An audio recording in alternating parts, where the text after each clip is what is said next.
Sidang jemaat saudara yang diberkati dalam nama Tuhan, kita akan masuk dalam pemberitaan firman Tuhan yang didasarkan pada Injil Lukas pasalnya yang ke-24, ayatnya yang ke-13 sampai yang ke-35, dalam judul perikop Yesus menampakkan diri di jalan ke Emmaus. Sebelum kita membaca dan merenungkan firman Tuhan, mari kita bersama berdoa. Ya Allah, di dalam nama Yesus Kristus, berfirmanlah bagi kami saat ini. Kami sidang jemaat Tuhan siap untuk mendengarnya. Lawatlah kami oleh kuasa Roh Kudus-Mu, dimampukan mendengar lagi percaya. Di dalam nama Yesus Kristus kami berdoa. Amin. Sidang jemaat yang diberkati, Lukas pasal 24 ayatnya yang ke-13 sampai yang ke-35. Saya akan membacakannya terkhusus di dalam ayatnya yang ke-15, 16, 17, pula di dalam ayatnya yang ke-25 dan yang ke-26, yang demikian bunyinya. Ketika mereka sedang bercakap-cakap dan bertukar pikiran, datanglah Yesus sendiri mendekati mereka lalu berjalan bersama-sama dengan mereka. Tetapi ada sesuatu yang menghalangi mata mereka sehingga mereka tidak dapat mengenal Dia. Yesus berkata kepada mereka, "Apakah yang kamu percakapkan sementara kamu berjalan?" Maka berhentilah mereka dengan muka muram. Ayat yang ke-25. Lalu Ia berkata kepada mereka, "Hai kamu orang bodoh, betapa lamban hatimu sehingga kamu tidak percaya segala sesuatu yang telah dikatakan para nabi. Bukankah Mesias harus menderita semuanya itu untuk masuk ke dalam kemuliaannya?" Amin. Sidang jemaat saudara yang diberkati di dalam nama Tuhan, di dalam nas diceritakan Kleopas dan temannya berjalan dari Yerusalem menuju ke Emmaus. Mereka melangkah dengan muka muram, tanpa semangat, tanpa gairah. Hati mereka penuh dengan duka dan kesedihan. Kala itulah Yesus datang, menjumpai dan berjalan bersama-sama dengan mereka menuju ke Emmaus. Tetapi dikatakan di dalam nas, ada sesuatu yang menghalangi mata mereka untuk mengenali siapakah Yesus. Saudara, dalam percakapan ketiganya menuju Emmaus terungkap bahwa Kleopas dan rekannya sedang mengalami masa yang sangat berat. Mereka kehilangan pengharapan. Sebab apa? Sebab Yesus yang mereka andalkan untuk menolong dan membebaskan bangsa mereka dari kesulitan sudah ditangkap. Ia disalibkan, ia mati, dan kemudian dikuburkan. Persoalan baru pun muncul, sebab mayat Yesus hilang dari kubur.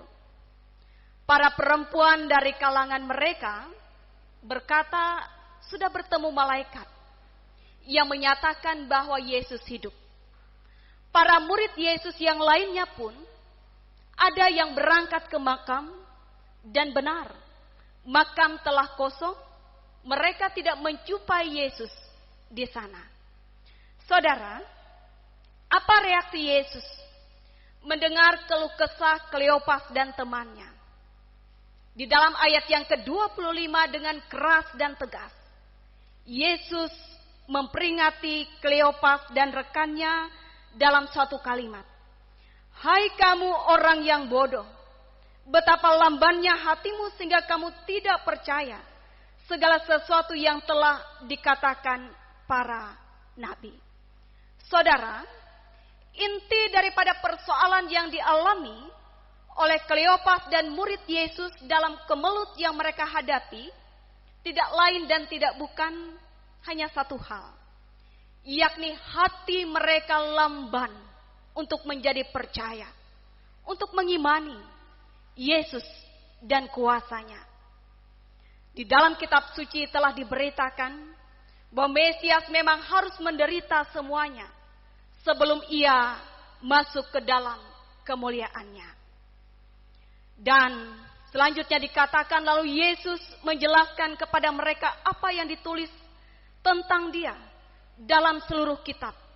Mulai dari kitab Musa sampai kitab nabi-nabi. Apa tujuan? Tujuannya adalah Yesus mengajar Kleopas dan muridnya untuk menjadi percaya. Untuk mengimani Yesus dan kuasanya.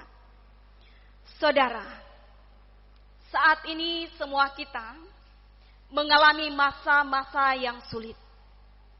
Wabah virus corona yang melanda di saat ini benar-benar membuat wajah dunia muram.